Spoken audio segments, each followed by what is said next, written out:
கிறிஸ்துக்குள் பிரியமானவர்களே, ஆண்டவரும் உலக இரட்சகருமாகிய இயேசு கிறிஸ்துவின் நாமத்தினாலே இந்த அதிகால வேளையில் இருதயத்தின் ஆழத்திலிருந்து உங்களுக்கு நல்வாழ்த்துக்கள்.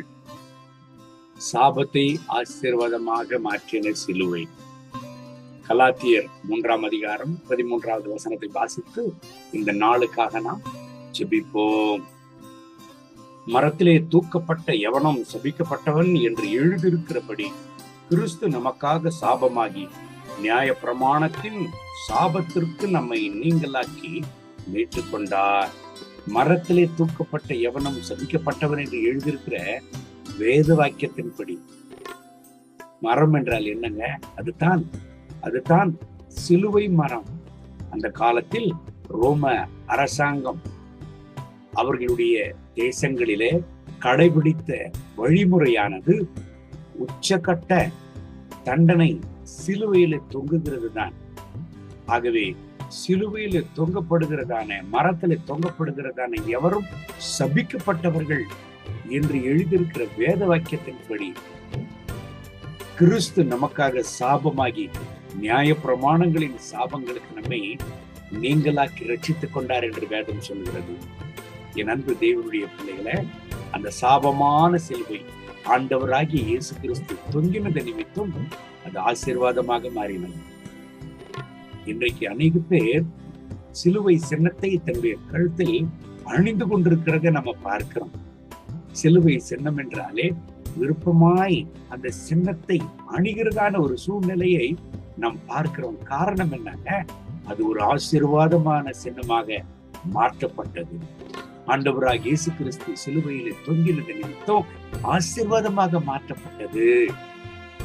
ஆமென். அன்பு தேவனுடைய பிள்ளைகளை, மத்தேயு எழுதின சுவிசேஷம் 5ஆம் அதிகாரம் 4வது வசனம் சொல்கிறது, துயரப்படுகிறவர்கள் பாக்கியவான்கள் என்று.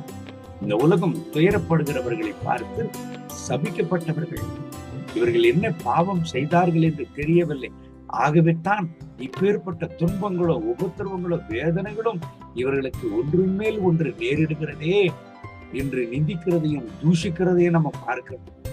ஆனால் ஆண்டவராகிய இயேசு கிறிஸ்துவோ சொன்னார், துயரப்படுகிறவர்கள் பாக்கியவான்கள், அவர்கள் ஆறுதல் அடைவார்கள் என்று சொன்னார். என் அன்பு தேவனுடைய பிள்ளைகளை, காரணம், துயரப்பட்டாலும் அவர்கள் ஆண்டவராகிய இயேசு கிறிஸ்துவினிடத்திற்கு வந்தது நிமித்தம் அவர்கள் பாக்கியவான்களாக மாற்றப்பட்டார்கள். மத்தேயு எழுதின சுவிசேஷம் 11ஆம் அதிகாரம் 28வது வசனத்தில் ஆண்டவராகிய இயேசு கிறிஸ்துவே அவர் சொல்லியிருக்கிறார், வருத்தப்பட்டு பார சுமக்கிறவர்களே, நீங்கள் எல்லாரும் என்னிடத்திற்கு வாருங்கள், நான் உங்களுக்கு இளைப்பாறுதல் தருவேன் என்று சொல்லி.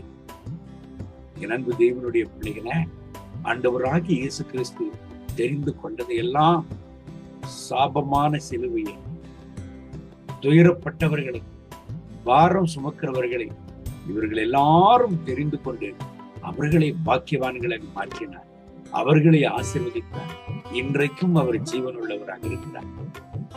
சமுதாயத்தில் தள்ளப்பட்டவர்களாய் இருதயத்திலே துயரத்தை அனுபவித்து வேதனையோடும் வியாகுலத்தோடும் பாடுகளோடும் பிரச்சனையோடும் என் வாழ்க்கையில பரிகாரம் தான் என்ன என்று நீங்கள் ஒரு வேளை அலைந்து தெரிந்து கொண்டிருக்கலாம். ஆண்டவராகிய இயேசு கிறிஸ்து உங்களை அழைக்கிறார். உங்கள் இருதயத்தில் காணப்படுகிற துக்கங்களை எல்லாம் அவர் சந்தோஷமாக மாற்ற அவர் அழைக்கிறார். அவரிடத்துல வந்த ஒருவரையும் அவர் தள்ளினதே இல்லை. ஆண்டவராகிய இயேசு கிறிஸ்து அந்த சிலுவையிலே தொங்கினது நிமித்தம் மனுகுலத்தின் சாபம் எல்லாம் ஆசீர்வாதமாக மாற்றப்பட்டது. அந்த நாள் முதற்கொண்டு இந்நாள் வரைக்கும் சிலுவை என்பது ஆசீர்வாதமான சின்னமாக மாற்றப்பட்டது.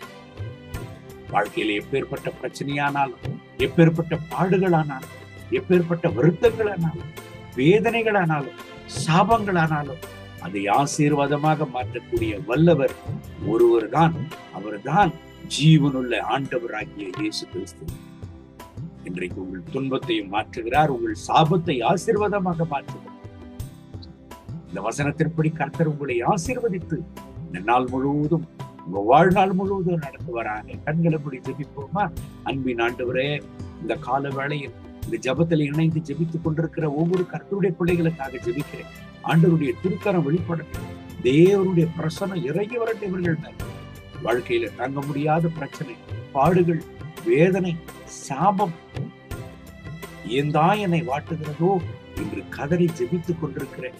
ஒவ்வொரு கர்த்தருடைய பிள்ளைகளுக்காக ஜெபிக்கிறேன். இவர்களை ஆசீர்வதிக்கும். இவர்கள் நஷ்டங்கள் ஆசீர்வாதமாக மாறட்டும். இவர்கள் சாபங்கள் ஆசீர்வாதமாக மாறட்டும். இவங்க துக்கம் சந்தோஷமாக மாறட்டும். இவங்க வியாகுலங்கள் மாறட்டும். கர்த்தருடைய கிருபையின் பிரசன்னம் இந்த கால வேளையில் இவர்களை பற்றி பிடிக்கட்டும். சாபமான சிலுவையின் சின்னத்தை ஆசீர்வாதமாக மாற்றின தெய்வமே, இவர்கள் வாழ்க்கையை ஆசீர்வாதமாக மாற்றும். மகிமை கனம் துதி உமக்கே. இயேசுவின் நாமத்தில் பிதாவே, ஆமென்.